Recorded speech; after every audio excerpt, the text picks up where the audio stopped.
we're that much closer to the future of commercial supersonic flight.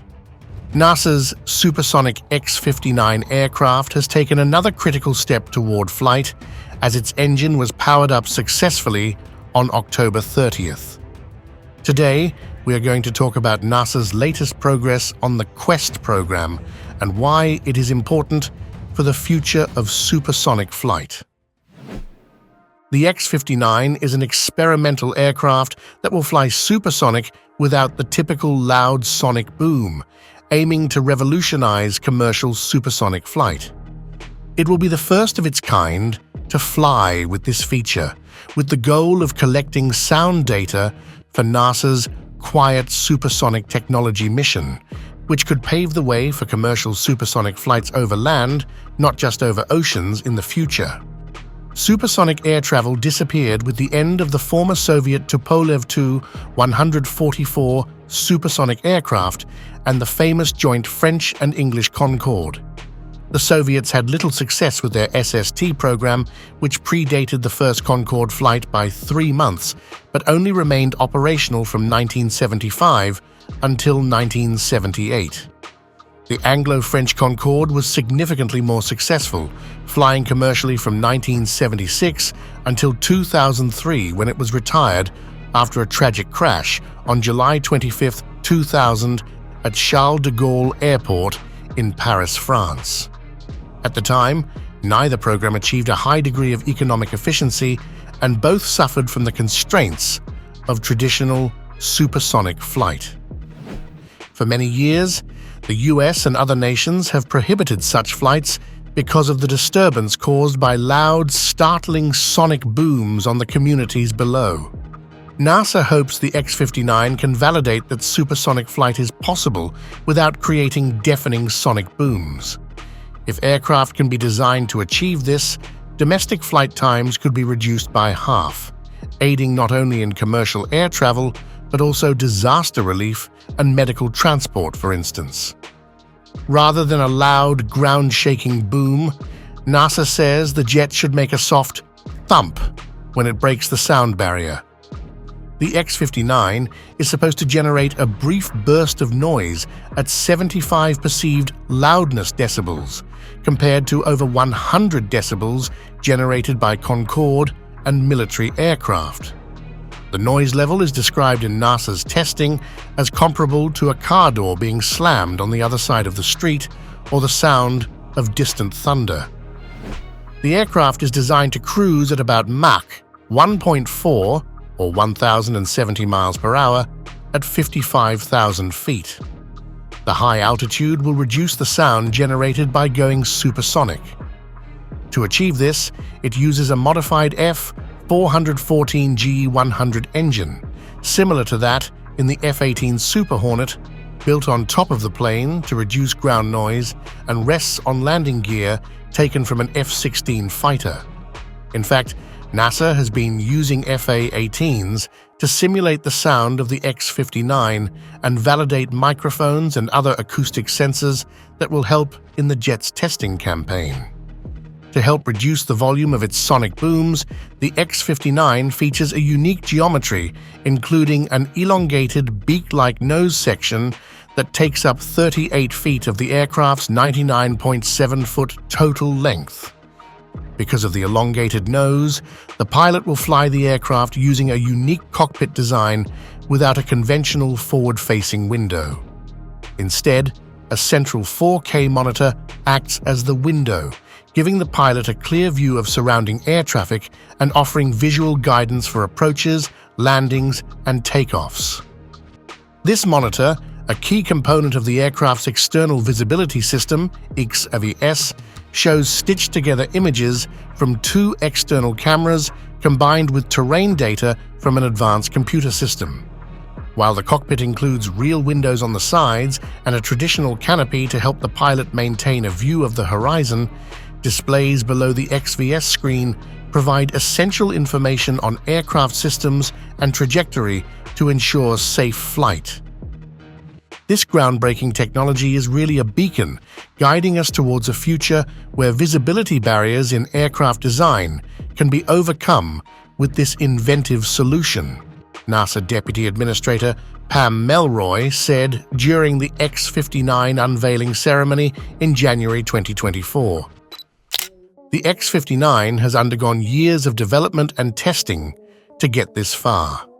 NASA has been researching quiet supersonic technologies for decades. NASA first got funding for the project in 2018, and later that year hired Lockheed Martin to build its quiet supersonic jet. The experimental aircraft got its name in 2019. NASA originally thought the X-59 could be completed by 2020, but several challenges slowed the aircraft's production. NASA initially hoped X-59 would complete its first flight in autumn 2021.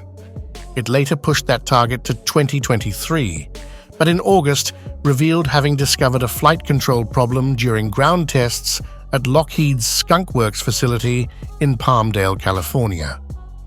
That issue arose during structural coupling tests, which involved evaluation of aero-servo elasticity.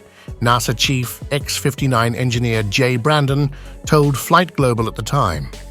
It did a command that we didn't expect. Aero-servo elasticity refers to the complex interaction between flexible aircraft structures, aerodynamic forces, and advanced flight control systems. In response to the problem, NASA last year moved X-59 back into a tent-like enclosure called a run stall for evaluations. At the time, NASA said it still hoped the aircraft would fly before the end of 2023. It did not. The jet was finally unveiled to the public in January 2024.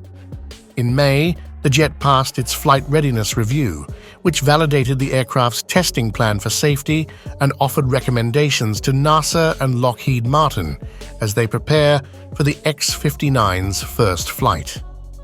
And recently, on November 6, 2024, the NASA announced that X-59 experimental aircraft reached a critical development milestone with its first engine run at Lockheed Martin's Skunk Works facility in Palmdale, California. The first engine tests, which were carried out on October 30th, allow the X-59 team to validate that all aircraft systems work together under the power of the one-of-a-kind aircraft's engine, as opposed to previous tests that relied on external power sources. These engine tests are a crucial step towards preparing the X-59 for its maiden flight. According to NASA, the engine run tests are being conducted in phases. In the initial phase, the X-59's engine was rotated at a low speed without ignition to detect any leaks and confirm that systems were synchronized and operating correctly. Subsequently, the team fueled the aircraft and conducted low-power engine tests, ensuring that the engine, along with hydraulic, electrical, and environmental control systems, operated without malfunctions or leaks when powered directly by the engine. The first phase of the engine tests was really a warm-up to make sure that everything looked good prior to running the engine, said Jay Brandon, NASA's X-59 chief engineer. Then we moved to the actual first engine start. That took the engine out of the preservation mode that it had been in since installation on the aircraft. It was the first check to see that it was operating properly and that all the systems it impacted, hydraulics, electrical system, environmental control systems, etc., seemed to be working. In the next phases of testing, the X-59 will undergo tests with the engine at high power, including rapid changes in throttle, simulating real flight conditions. The team will then focus on aluminum bird tests, where data will be input to the aircraft to simulate both normal and fault conditions. These tests will be followed by taxi tests, which involve moving the aircraft on the ground. Once these steps are complete, the X-59 will be ready for takeoff. The aircraft is expected to make its first flight in early 2025. NASA will try subsonic flight before zooming up to Mach 1.4. When it takes to the skies, the X-59 will fly over selected U.S. cities where researchers will collect data about the quieter thumps The QueSST makes as it flies, including how the public on the ground perceives and responds to the noise it makes. These findings could inform regulatory discussions regarding commercial supersonic flight over land, potentially opening new supersonic travel routes by 2028. The success of these runs will be the start of the culmination of the last 8 years of my career, declared Paul Deese, NASA's deputy propulsion lead for the X-59. This isn't the end of the excitement, but a small stepping stone to the beginning.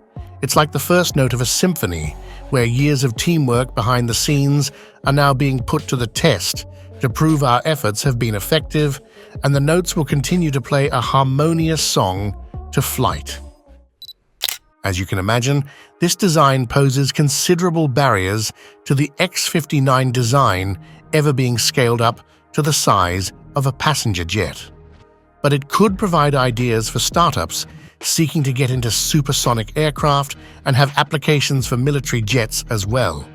One of NASA's goals with the X-59 is to establish a standard for acceptable noise levels for supersonic flight over land so that such travel might one day be viable. And what do you think about this project? Share your thoughts in the comments below. Also, if you enjoyed this video, don't forget to like it and subscribe to the channel and turn on notifications to stay connected. And thanks for watching.